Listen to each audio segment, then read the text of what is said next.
Today we'll be talking about pH, okay? Like I've said, I promised to talk about pH. pH is very important when formulating. So we'll be talking about pH, pH of our skin, pH of our hair, okay? All those things, pH of ingredients that we are using as well matters when we formulate. Okay, first, pH of our hair is around 4.5 to 5.5, okay? And pH of skin as well is around 5.5, okay? These are the pH of hair and skin. And when you formulate, your formulation needs to be around this pH. But in some cases, it doesn't work like that, okay? Especially when you are making skincare products. It doesn't always go like that. So let's take, for example, vitamin C. Vitamin C in a skincare product. There are different variants of vitamin C. But let's take, for example, L-ascorbic vitamin C. These vitamin C tend to perform well around pH of 3.5 and 4. And its purpose is for brightening and antioxidants on the skin. And the pH of the skin is around 5.5.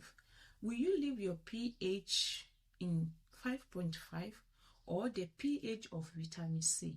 Let's say you leave it in the pH of skin. That means the vitamin C in your product is useless. It doesn't work. It will just be in the formulation dormant. It won't perform any function on the skin.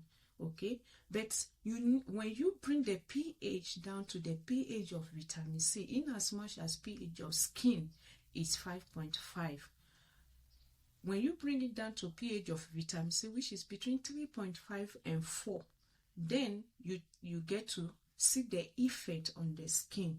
It will perform the brightening effect, the anti-aging effect, the antioxidant effect on the skin.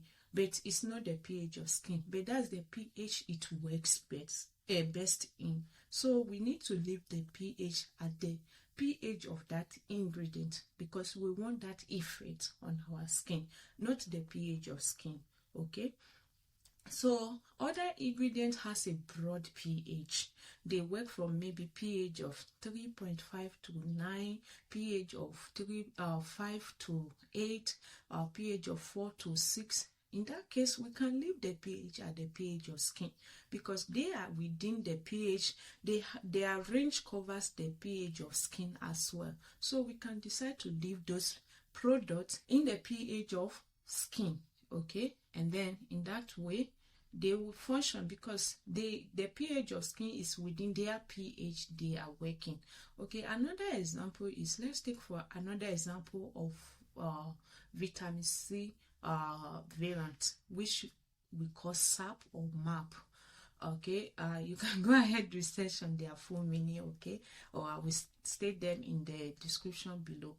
Those type of pH is above the pH of skin. They work best in pH of 6 to 7. You see, it's above the pH of skin. So if you leave your formulation that contains those ingredients in the pH of skin, they will not function in that formulation. Though they are inside, but they will never function, okay? Because you did not let the solution or the formulation be at the pH you want them to function. So that matters as well. So you have to leave your formulation, correct the pH to the pH range whereby you want that ingredient to function as, if it is your main ingredient in the formulation. Because, for example, you want to formulate with vitamin C. I believe you want the effect of brightening, anti-wrinkle, fine lines, like disappearing, antioxidant. That's why you are using them. So you need to keep your pH to the pH of those products and those ingredients, not the pH of skin. Okay, so mostly on hair, most of ingredients for hair tend to work. They have the range of they cover the pH range of hair. within their pH, so you will hardly find any challenge when you are making hair product. So this is very important when you are buying any ingredient, especially active ingredients from any supplier. Ask them for their pH of the ingredient, if the pH needs to be specific to that ingredient, because if you don't ask them and their pH is meant to work at 5 and you go and formulate your product at 5.5, that ingredient is not doing anything. You will end up saying this ingredient is not okay, but you are not obeying its need. You are not feeling like satisfy its needs for it to function well in that formulation. So let's keep that in mind.